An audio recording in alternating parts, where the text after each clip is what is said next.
तो आइए हम लोग once upon a time class 10 chapter number 6 का हिंदी में एक्सप्लेनेशन समझते हैं।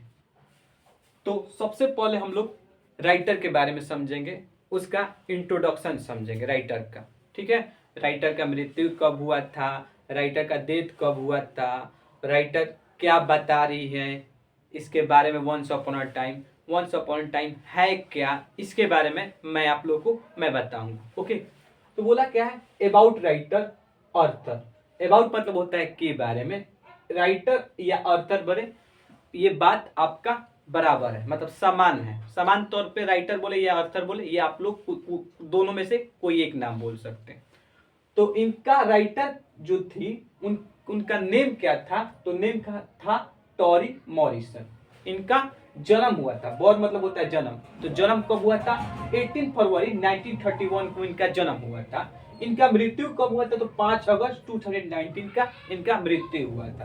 बोल क्या रहा था, हर अवार्ड, इनको अवार्ड में से सम्मानित किया गया था। कौन सा अवार्ड सम्मानित किया गया था, तो इनको नोबेल प्राइज मिला था 1993 में, इनको नोबेल प्राइज मिला था। ठीक है, और पुटिलाइजर प्राइज भी इनको मिला था। पुटिलाइजर प्राइज कब मिला था आपके बुक में उनका जिक्र नहीं किया गया है। ठीक है, और बोला है आगे की ओर बढ़ते हैं, बोला है 8 women but first black women to receive the Nobel prize. मतलब ये अमेरिका में रहने वाली 8वीं वुमेन थी, बट लेकिन फर्स्ट ब्लैक वुमेन थी जिन्होंने पहला बार नोबेल प्राइज रिसीव किया हुआ था।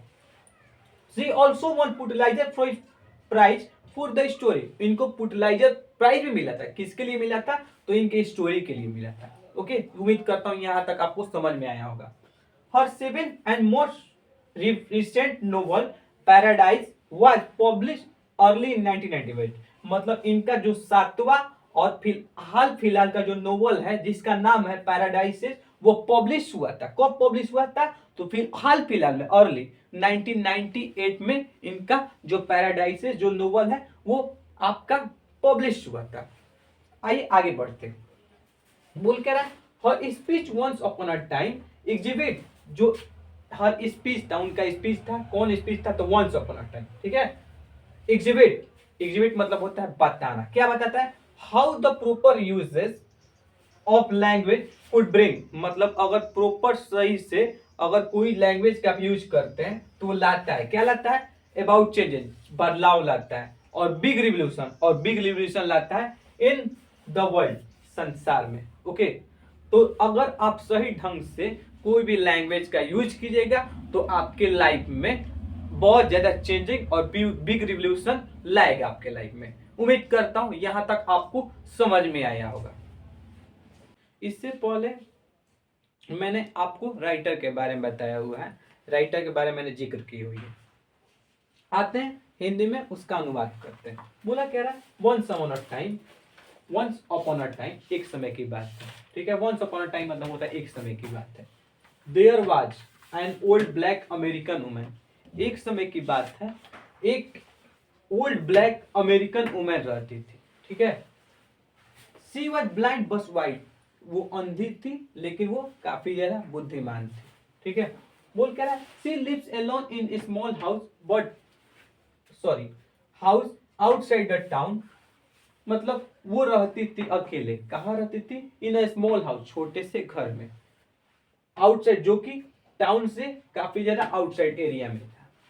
बोल कह रहा है see the daughter of slave. मतलब वो एक गुलाम की लड़की थी। स्लेव मतलब होता है गुलाम। Who is black in colour. जिनका कलर, जो जिनकी बेटी थी उनका भी जो कलर था वो आपका ब्लैक था। वन डे, एक समय की बात है, women is visited by some young people. एक समय की बात है, उनके घर पे कुछ यंग पीपल आ जाते हैं।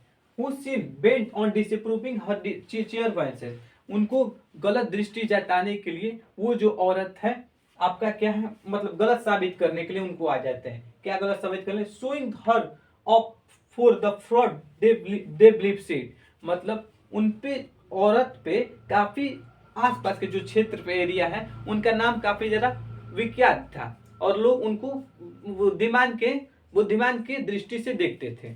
तो बोला क्या क्या है, वो जो व्यक्ति आए थे, नौजवान व्यक्ति, तो औरत को क्या करना चाहते थे, फ्रॉड दिखलाना चाहते थे कि वो जो औरत है वो फ्रॉड कुछ भी चीज बताती है, ठीक है, वो आपका वाइज नहीं है। बोल क्या है, their plan is simple, they enter the house and asked a question. उनका जो प्लान था वो एक साधारण था, वो घर में एंट्री किए और उनसे क्वेश्चन करना स्टार्ट कर दिए, शुरू कर दिए क्वेश्चन। बोल कह रहा है, वो जो अपने हाथ में is the bird I am blind I am holding living और डेड, मतलब वो अपने हाथ में एक चिड़िया पकड़े हुए थे और उन औरत से क्वेश्चन पूछ रहे हैं, क्या ये जो मैंने हाथ में जो चिड़िया ली हुई है वो लिविंग है या फिर डेड है।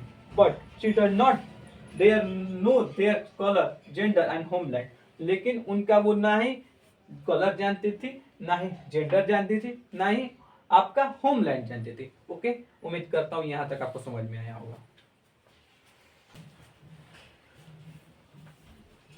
आगे बढ़ते हैं, बता क्या रहा है कि सी ओनली नो देयर मोटिव, मतलब जो औरत थी वो तो आंसर नहीं दी जवाब का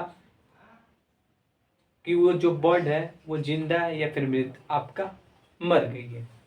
वो क्या जानना चाह रही थी, औरत जो थी, जो बुद्धिमान औरत थी, वो बस वो जो यंगस्टर्स आए हुए थे उनका वो मोटिव जानना चाह रही थी कि आखिर जो बंदा आए हुए हैं वो किस मोटिव लेकर मेरे पास आए हुए हैं। ओके, बोल क्या रहा है, she scolded them for making fun of their of her disability, मतलब कहने का तात्पर्य ये है कि वो उनको डांटी।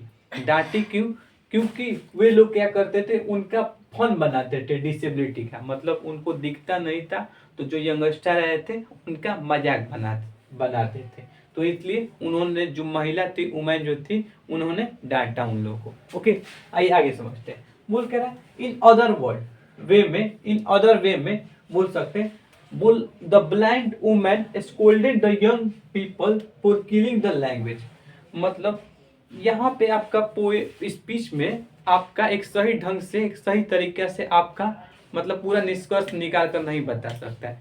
अदर वर्ड में हम लोग क्या बोल सकते हैं, जो जो वुमेन ने उनको डांटा, तो क्यों डांटा, क्योंकि वो क्या करते हैं, लैंग्वेज को किल कर रहे थे, मतलब लैंग्वेज को सही ढंग से यूज नहीं कर रहे थे, ठीक है, इन्होंने इसलिए वो डांटा। उनका वो जो आए हुए थे उनसे क्वेश्चन पूछ रहे थे, उनका दूसरा भी कंक्लूजन निकल सकता है, दूसरा भी बात तात्पर्य निकल सकता है उसका। एक जैसे मान लीजिए कोई भी आपके सामने कोई बोलता है, कुछ लैंग्वेज बोलता है, तो उसका बहुत सारा अर्थ निकलता है, ठीक है। तो यहाँ पर भी जो स्पीच है वो जो यंगस्टर पूछते हैं तो उससे बहुत ज्यादा उसका अर्थ निकलता है। राइटर सोच रही है। ओके, बोल कह रहा है other meaning to visit them in her house, मतलब जब जब क्या मतलब कि अदर मीनिंग हो सकता है जब यंगस्टर ने जब वुमेन के हाउस पे आए हुए थे, ठीक है, तो जो क्वेश्चन पूछे हुए थे उस समय की बात है। बोला कह रहा है the youngster wanted to know the adult of world, मतलब जो यंगस्टर थे वो क्या ज्यादा उत्सुक थे,